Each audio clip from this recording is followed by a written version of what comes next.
We'll come home page, you click on choose the top right corner, scroll all the way down until you see settings, then click on settings. On the left side here, click on languages. On the right here, you scroll down until you see Google Translate. And here it is. I want to edit languages. So the first language I'll edit is the language I have to translate into. So you have choices. You pick the one you want. And now let's say I want English. Then you choose the one language that automatically translates.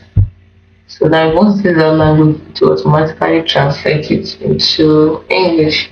So let's say I want to use the language, let's say French. So I choose French. So I choose French, which means that whenever I say it in French, word to translate it into English for me. They never offer to translate this language. This particular language I actually understand needs help with translation. So let's leave it as English there. So it's just simple as that.